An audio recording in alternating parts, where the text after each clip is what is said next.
So last week I covered the quick way into ketosis.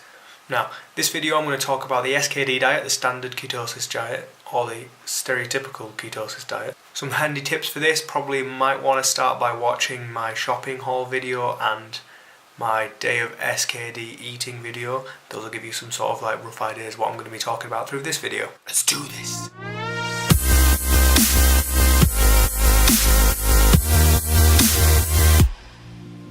Right, time to science you up. So, your traditional diet, sort of the diet that people recommend, the balanced diet, comes with a little food pyramid that we were taught in school. I don't know if you're taught it elsewhere, but I'm going to reuse that idea just to sort of show you how it works. So your traditional diet, you have a little bit of fat at the top of the pyramid, a medium amount of protein in the middle of the pyramid, and at the bottom of the pyramid, and a big chunk you have carbs. So it's quite a high carb, low fat diet. Everyone knows it, everyone's been told about it, everyone's probably done it at some point if they're trying to lose some weight or whatever.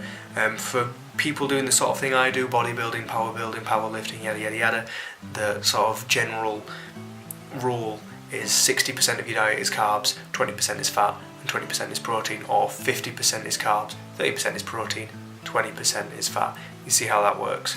Whereas on the ketogenic diet, you sort of flip it. So at the top, in the little top, is carbs, which is mostly from greens, almost all from greens. Pretty much everything's from greens in that actually. No, definitely all greens. Beneath that, in the middle, again, protein. Obviously from your meats, from, if you're into that sort of thing, shakes, from whatever it is. You can get protein sources from all sorts of things. Cheese, if you're not eating any meat, is a really good source. Nuts, seeds, fish, which is meat, unless you're a pescatarian. And eggs, I suppose, if you're a vegetarian. Tofu, if you're into that. And at the bottom, fats. Big old chunk of fats. Tasty fats. Now the ratio breakdown for that is usually 65% fat instead of carbs, 5% carbs and 30% protein. So before I go on, I'm going to sort of talk about the three different types of people. Now everyone knows what the three sort of stereotypical kinds of people are, and I don't particularly believe in them, but I think that some of the attributes kind of make sense. So you have people like ectomorphs. I've got loads of friends that are ectomorphs, and I never really recommend this kind of diet for them. Reason being, they need a lot of carbs, a lot of extra energy to store into themselves. So I'll never recommend this diet to just anyone and everyone. This is, for me, because I used to be really big, I put on weight really easily, I put on muscle quite easily, and I also put on fat even easier. So for me, I'm what they call an endomorph, which means that, and I found out through sort of years of experimenting with diets, that if I eat a high amount of fat and a lower amount of carbs, it works better for my body. It may just be me, but that seems to be the general sort of rule. I know that looking online and stuff has sort of proved that as well. Other people have found success with this diet. And in the middle of the two, you've got the mesomorphs. Now they can sort of eat a medium amount of carbs, medium amounts of fat, and sort of play around a little better. And I hate them because they can eat pretty much whatever they want. Active women tend to have sort of a higher reliance on fats for fuel, to fuel the bodies for workouts. That's just something to bear in mind if you're a woman. All of that out of the way, let's have a maths lesson. So, 1 gram fat is 9 calories. 1 gram of carbs is 4 calories. And 1 gram of protein is 4 calories. So, that being said, for example, I'm 180 pounds as of recording this, ish, rounded to the nearest number for ease of maths. About a 2,000 calorie intake a day is a pretty efficient sort of deficit to lose weight, but not so badly that I burn out whilst I work out at the gym. Although I do tend to eat more on gym days. So there are two ways of doing it. First way of doing it is the way a lot of people do it. It's quite an easy way to do it. You just sort of work out what you're going to eat in grams through the calories and the percentage from that. Starting with fats, say for example, with the kind of lifestyle I lead and the size I am, I'm going to say 2,000 calories is a good number for me. So, and it also makes it a lot easier for maths. Now, 2,000 calories broken down, 65% of 2,000 is 1,300. 1,300 divided by 9 is 144.44444 grams of fat.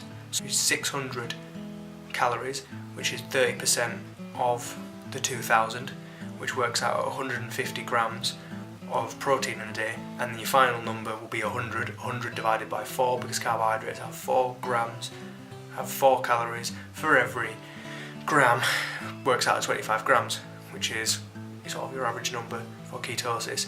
That's the maximum I recommend people go to, is sort of aim for 25, max 30.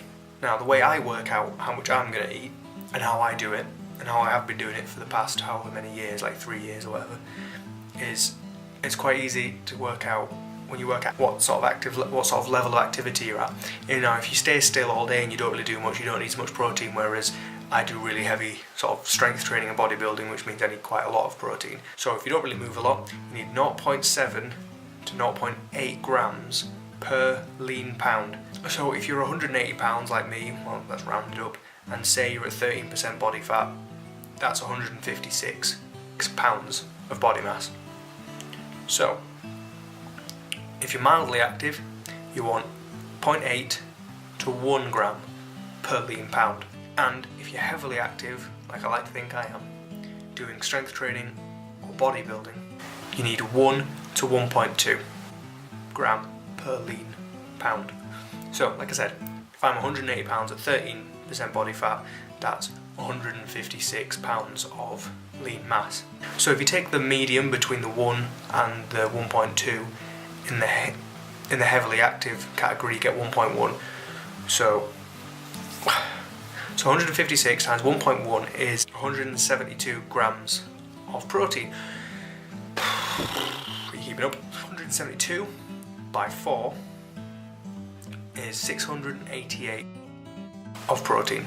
25, which is what I recommend for people, times by 4 is 100. 100 plus 688 is 788, which leaves 1212 grams of fat. Divide that by 9, and you get 134.6666666, yada yada yada. Now, you know it's working because you'll get keto flu. The dreaded keto flu. A lot of people sort of complain that they sometimes feel a bit dizzy, or they sort of feel a bit sort of scatterbrained and they're not quite thinking straight. In severe cases, some people might get headaches. Now the easy way around this is to take in lots of electrolytes.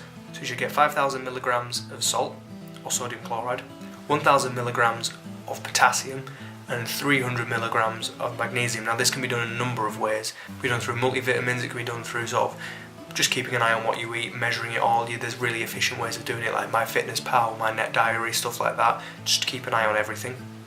Make sure your intake's good. Once you're used to that, it takes about a week to get used to it in your body. So this is your body's way of saying it's adjusting into ketosis, and then all is well. You'll immediately realise that your weight drops quite quickly. That's all the water weight coming out of you. And you'll probably pee a lot too. If I recommend you exercise in this diet, I recommend everyone exercises for a healthy lifestyle. I obviously do a lot of lifting. I also do cardio. Now I'm going to show you 2 ways that you can get ready for the gym that use very minimal, if not 0 carbs. The first one is what's called a bulletproof coffee. It's a coffee full of fat. So first things first, coffee granules in. Next, water, a tablespoon of coconut butter and a tablespoon of regular butter. Lid on, blend. Well, slap my balls and call me Betty. Turns out it's 2 tablespoons of butter. Disregard everything I ever say, because clearly everything I say is a lie and I am wrong. Science. It takes 3 processes for your body to burn, so it sort of treats it like a carb, very quick burning, and it'll fuel you through the initial step. The butter then sort of takes on after that, which is sort of slower burning, and then you'll be burning your body reserves. Obviously the whole time you'll be burning your body reserves of fat, but they sort of help. So the second one is something that I sometimes make if I'm not really fancying a coffee, which is odd for me, but I do drink a lot of coffee at work. So one kind of ridiculously strong energy drink. Now, in case anyone noticed there, I stabbed it with a knife. This creates stops the air basically sucking back in, so the air pulls through, pours out really quickly. I get these. Shout out to these from B&M Bargains.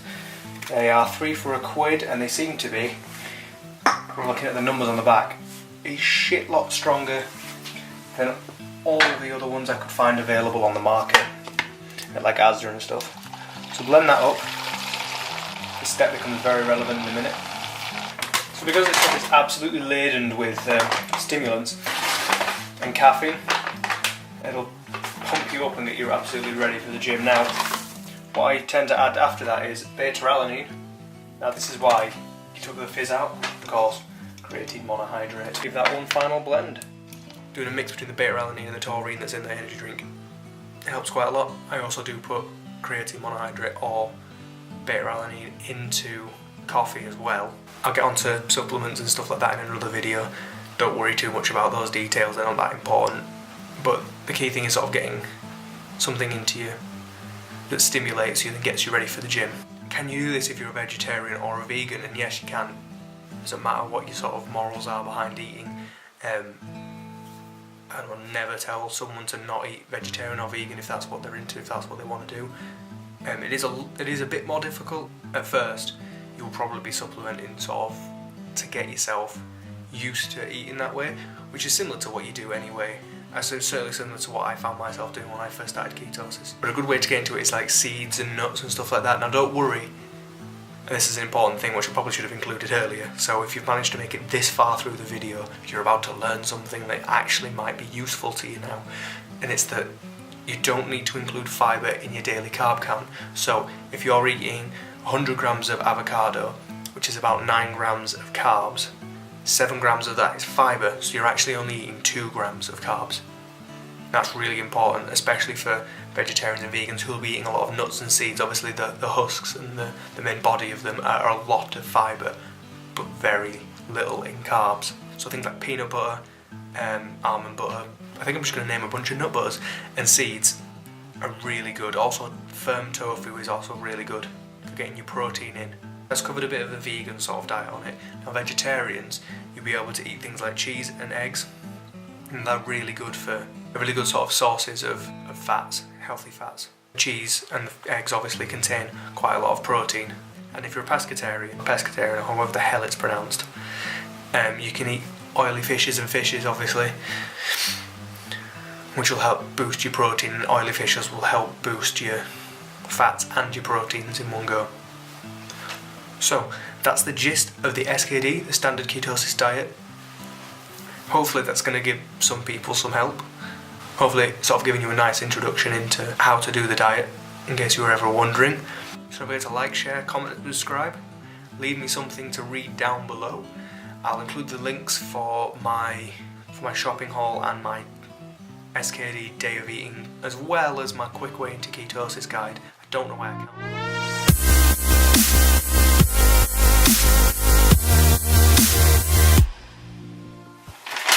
Because this stuff is absolutely jam-packed with, for God's sake.